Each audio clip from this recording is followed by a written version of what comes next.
Nous avons sémé l'amour de l'argent dans le cœur des membres de l'Église plutôt que de s'aimer l'amour du royaume de Dieu. Nous avons sémé l'amour du bien-être. Certains vont jusqu'à dire son objectif est que Dieu fasse de lui un milliardaire. Non, notre objectif c'est de s'aimer la soif du royaume dans le cœur des gens. C'est de leur montrer la nécessité de se repentir. Que la femme qui trompait son mari, abandonne, revienne dans la lumière. Que celui qui faisait le braquage, abandonne, vienne à la lumière. Celui qui se prostituait, abandonne, revienne à la lumière. Celui qui est dans la haine contre les autres, qu'il abandonne, qu'il vienne à la lumière. Celui qui volait à la maison ne vole plus. Celui qui s'empiffrait d'alcool, les soulards, qu'ils abandonnent, qu'ils reviennent au Seigneur. C'est ça le réveil. Mais combien nous prêchons dans nos églises ce genre de message? Non, nous prêchons.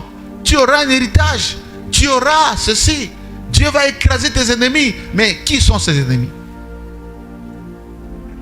Des paroles de futilité. Des belles paroles, mais qui n'ont pas de pouvoir de donner la vie aux gens. C'est pourquoi, même au temps du réveil, nous avons vu le réveil à la Pentecôte.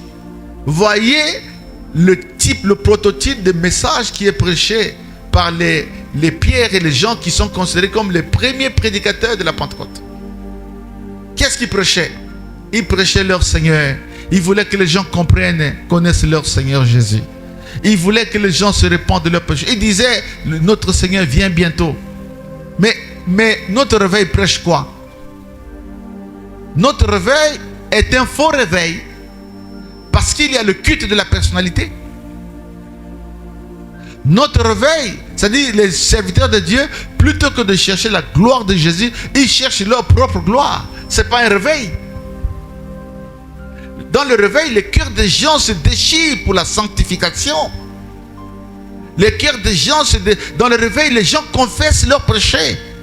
Les gens ont envie d'être dans la repentance, dans la bonne manière de vivre devant le Seigneur. Mais aujourd'hui, l'argent, c'est pourquoi je dis le réveil d'aujourd'hui sert Mammon. Mammon, c'est l'argent. Ce n'est pas Jésus. J'ai honte de ce réveil d'aujourd'hui. J'ai honte de ce réveil. Et j'ai même assisté à un séminaire. Le thème c'est quoi? Sois sur ta terre pour être béni. Sois sur ta terre. C'est sur ta terre que Dieu t'a réservé l'élévation. Mais l'élévation, la prospérité vient lorsqu'on travaille. Où est le miracle dans ça? Est-ce qu'il n'y a que nous les chrétiens qui avons la prospérité? Mais allez chez les musulmans, il y a des riches là-bas. Allez chez les païens, il y a des riches. Peut-être que vous ne connaissez pas. Même dans le monde païen, la richesse, ce n'est pas à l'église qu'on la trouve. Même s'il y a quelques gens que Dieu a bénis à l'église. Regarde, la plupart des riches qui sont dans nos églises, ils sont devenus riches dans l'église, ou bien ils sont venus à l'église étant riches. Ils ont trouvé cette richesse dans le monde, ils sont venus et ils sont devenus des partenaires, ils soutiennent l'œuvre du Seigneur, que Dieu les bénisse. L'église n'est pas un lieu qui donne la richesse. L'église, c'est un lieu qui donne le salut, qui réconcilie les gens avec Dieu.